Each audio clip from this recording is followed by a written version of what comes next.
But LeBron, yes, he got a school. He spends money. He spends his money. He's there for his kids and accurate. Great. Good for him. I hope those people work out. I hope they work out. He had this organization for years, and right now there's a lot of them that's in college right now. So he's paying for their college. Awesome. I hope they become great citizens. But I don't pay for sports for that, man. I don't pay for that. You know, LeBron been in the media since he was in high school. Are we getting? We need to ask ourselves: are we getting fatigued? Are we getting LeBron James fatigued? He's been on TV. He's 37 now. I remember his first game in high school. I did a video on that. I remember watching it. I was at work, and all my staff members watching it. Like, this guy is amazing. He is amazing. He's a really good player. I wouldn't say he's the best, like I said, because of what's in here. It's not the teammates he had. Because the NBA is a team sport. Until LeBron James scored 120 points and 40 rebounds and 20 assists, don't say he never had help. Look at the past, the NBA in the past. It's different. 20 years ago, it's so different. They didn't shoot as much threes before. They had everybody wanted their own team. Everybody. That was the thing. So you're not going to team up with somebody because you want your own team, and then they had role players to play to your strengths. So when they come to your city, you'll see your banner up there, and your so they can market you. That's how it was. When everybody said, "Oh, they ain't put no team around him." Cleveland's been okay for years, to be honest with everybody who's watching this, or will watch it in the later time. I remember they had Sean Kemp in 1997, 1998. Before that, they had Brad Daugherty. They had a good team. Brad Daugherty, Dominique Wilkins' brother. They had Ron Harper. When they was calling, Ron Harper was like the next Michael Jordan pretty much until he hurt his knee.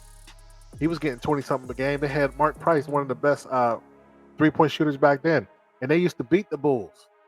The Bulls never beat them until Jordan hit the shot. Let me do it again. The shot. They never beat them. And then they were okay in the they were making the playoffs in the 90s. They had, like I said, Sean Kemp left Seattle, and they won a few games. But then what owners usually do, they start tanking. They knew LeBron was coming. LeBron's coming. LeBron's coming.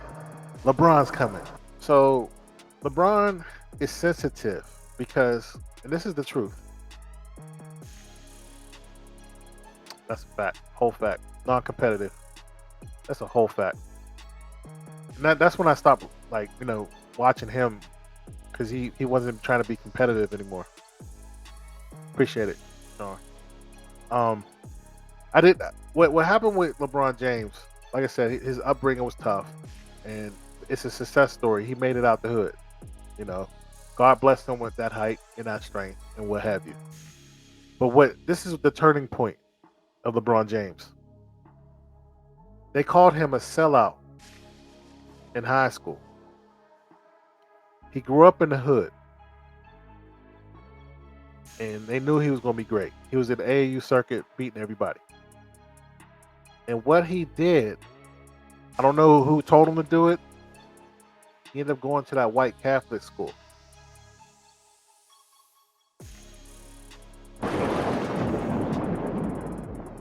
LeBron went to the white Catholic school, and so people start hating on him. I mean, they start feeling like you abandoned the hood, because all that money that he was generating, because you remember the white Catholic school exploited him.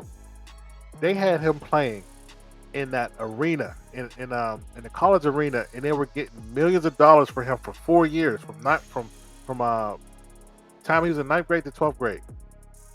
So the hood was like, "Dang, yo, you was here in the projects with us, and every time you done with your game, you come back here, but you just made them millions of dollars." This is what this is all about. So that was the first strike that LeBron did. Because he's a runner. They call him Runaway Brad. He ran from the hood the first time and made millions for the white school. Look it up. Then he gets to Cleveland. Cleveland wanted him so bad. Because Cleveland's it's a crappy city, to be honest with me, man. I mean, it's like Pittsburgh. Nothing to do there. Former steel town is always gloomy there. And he was the bright light to the steel workers and the hard workers. So he goes there, dominates, man. Dominate. He was running them old dudes, man. Since day one. I remember the first game he played was Seattle. Against Sacramento. And Sacramento just made it to the Western Conference Finals against the Lakers. And he scored 22 points on his first game. You remember when LeBron was in the All-Star game and he didn't want to take the last shot and Kobe got on him? I'm not making this up. That's why, like, when people be saying this stuff, he's a runner. Don't talk about what I just talked about all the great things he did with the community. That's over. You can't bring that up. I just Eminem'd you. You can't do it because I already brought it up. And he tried to reinvent himself. He leaves because, like I said, he could have won in Cleveland. I did the math before, man. Back in the day, the teams was not that stacked. You don't believe me? Think about it. Who was on the Indiana Pacers? Reggie Miller. You know anybody else? They went to the finals in 2000. He was averaging 18 points a game. He wasn't really that much of a factor, Reggie Miller. They made it. 2001. Who made it? Iverson and a bunch of what you would call bums. It was just Iverson's show. He got the MVP that year. 2002, 2003. Who won? Who went to the finals? New Jersey Nets. They had Gary Payton and a bunch of people don't know. Kerry Kittles? Van Horn? Pistons. Pistons was a really good team with Larry Brown. Really good team. But they had a lot of role players, really. I mean, other teams, you had Rasheed Wallace was good. Could spread the floor. You had Wallace. But it wasn't stacked. This is come on, man. And then you lose I remember I think it was 2008 when he lost to Orlando. The NBA set you up to win. You remember when they had the Nike commercials? It was all designed to get you to play Kobe in the finals, and you folded against who? Dwight Howard. Dwight Howard came out of your draft, and he was a high school player as well. And they had a good team as well. But do you remember anybody on that team? I will wait. And then, see, when you're an athlete, you're a certain age. And you usually, when you play, you're playing people your age for the rest of your life. That's how life is.